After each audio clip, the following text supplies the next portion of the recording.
Hey guys, this is Cookie, and yeah, so I made myself one of the worst Nekroz decks ever, just to try and get a point through. Nekroz takes very limited skill. Yes, you can play it skillfully, you can use cards a bit better than others.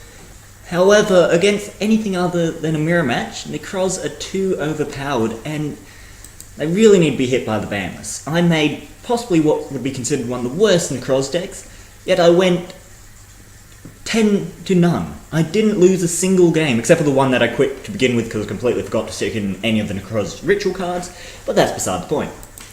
So, straight off the bat, I have not had any experience playing Nekroz. As you can see, I haven't even bothered with an extra deck just to show how overpowered they are. But even without having the background using Nekroz, I've only versed one or two, so I don't even know how they play it.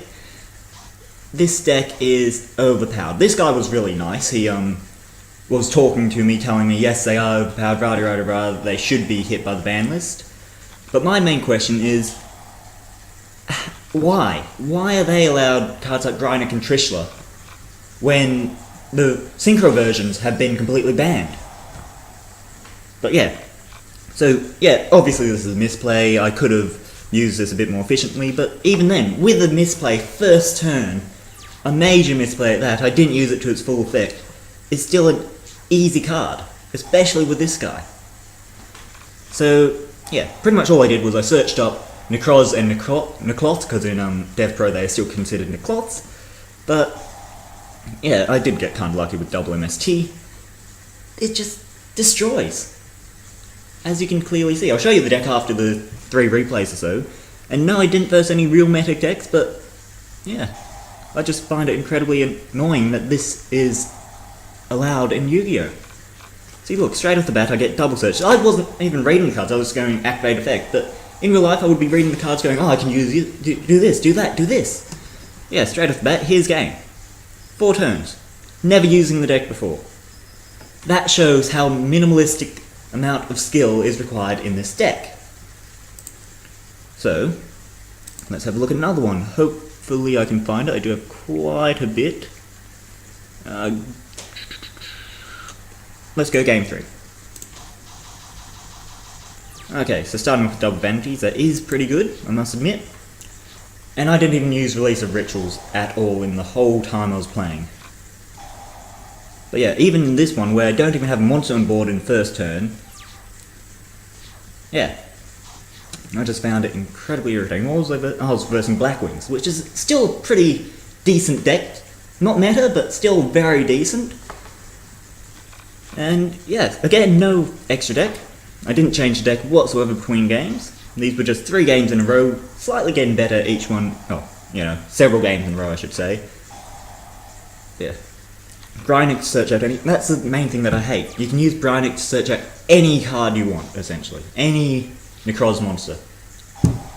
I guess that's why it's $150 odd, but yeah.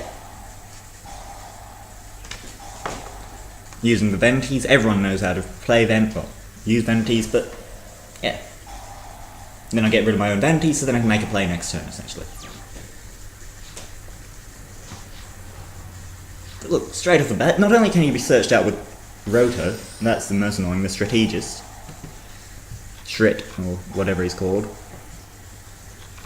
Yeah, you just have searches for days. Anything you top deck, you're essentially better off. I'm not sure if this guy rage quit or not, but yeah. Why is this permitted? Why is this allowed? They all have half decent. If their attacks were less, I could understand. Like if they were only in the 1900s or 1800s or something, that range, it would be fine. But yeah, let's see if I can find game 2.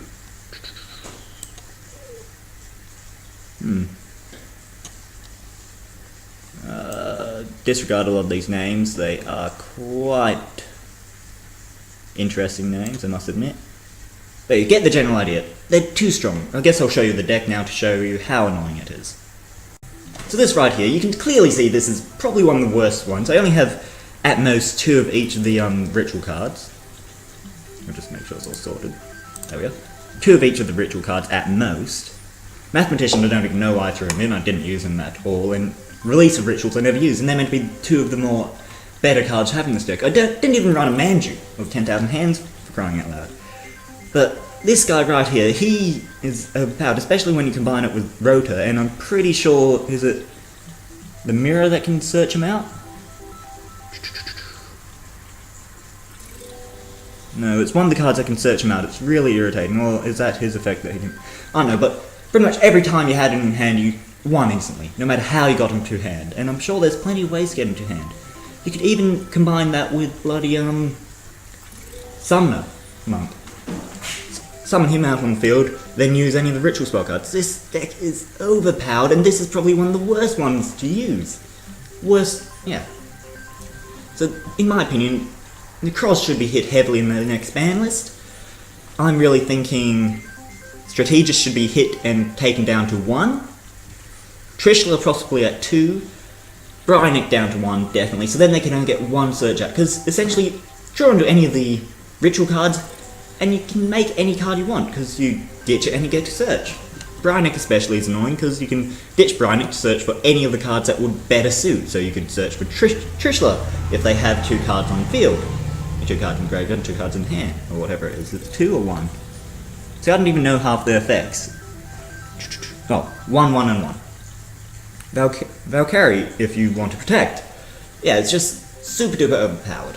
So yeah, thanks for watching, thanks for listening to my rant. So many people that I versed, just give them a bit more knowledge. Also agreed with me that they should be hit with the ban list. So yeah, enjoy the rest of your day.